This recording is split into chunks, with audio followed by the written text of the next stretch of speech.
Hey friends, if you encounter error 651, the modem has reported an error in Windows 11, then please watch this video. I will guide you through the resolutions.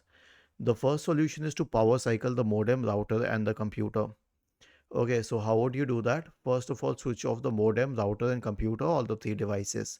Now switch on the modem only the modem, not the router, not the computer. Wait till the lights are stable and then switch on the router. Wait till the lights of the router are stable and then finally switch on the computer. The next solution is network reset. Right click on the start button, select settings from the menu, and then you can go to the network and internet tab on the list on the left hand side. Select advanced network settings and then go to network reset.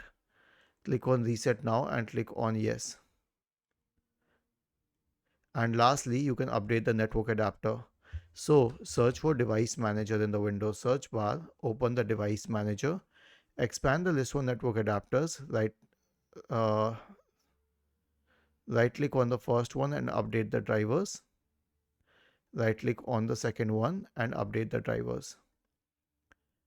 Update all the network adapter drivers, by the way. Was this helpful?